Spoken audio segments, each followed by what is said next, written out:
स्वागत है दोस्तों आपका हमारे YouTube चैनल तांडव पर। आज हम बात करेंगे 2014 में एक खिलाड़ी के ऊपर बैन लगा था ओलंपिक में, जिसका कारण था कि उसके शरीर में ज़ेनोन पाया गया। सबसे पहले हम जान लेते हैं कि डोपिंग क्या है।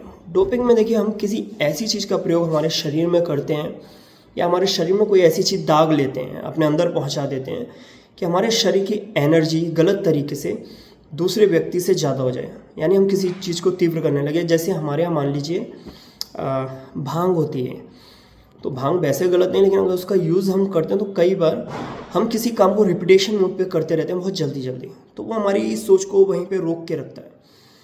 तो ठीक उसी प्रकार से बहुत सारी चीज़ें हमारी बॉडी के साथ में करती हैं, जिसे डोपिंग बोला जाता है। तो डोपिंग क्योंकि खेल के नियमों के हिसाब से गलत है, डोपिंग करने पे आप पे बैन लग जाता है। बैन लगाने का काम करती है वाडा।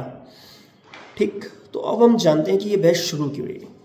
देखिए, कुछ लोगों ने 3 से 4 दिन में माउंट एवरेस्ट पे चढ़ाई कर दी थी, जबकि आप जानते हैं कि जब हम कहीं भी ऊंचाई वाले क्षेत्र पे चढ़ते हैं तो ऑक्सीजन की कमी हो जाती है, और ऑक्सीजन की कमी के कारण अगर हम सामान्य लोग हैं, प्लेन एरिया में रहते हैं, तो ऑक्सीजन की कमी के कारण हमें हाइपोग्लाइसिया होने लगता है, यानी ऑक्सीजन की कमी होने लगती है, धीरे धीरे हमें चक्कर आने लगते हैं और कई बार मौत भी हो जाती है। तो इसलिए जब हम माउंट एवरेस्ट पे चढ़ते हैं तो हम पहले छोटे पहाड़ों को फतेह करते हैं, फिर धीरे धीरे अन्य पहाड़ों को, और धीरे धीरे ऐसा करके माउंट एवरेस्ट पे जाते हैं, जिसमें नॉर्मली हमें 15 से 20 दिन लग ही जाते हैं।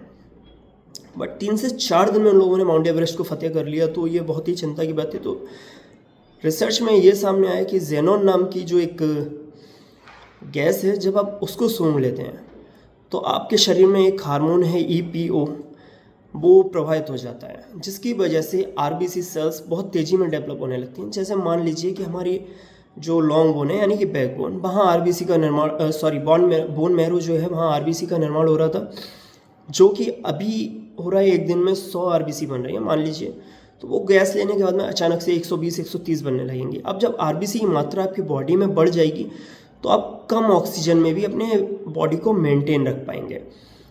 तो ये प्रश्न इसलिए खड़ा होता है कि क्या अब माउंटेनिंग वैसा रह गया है जैसा पहले था, या साइंस का कमाल है। तो ऐसी छोटी मोटी इन्फॉर्मेशन के लिए आप हमसे जुड़े रहिए।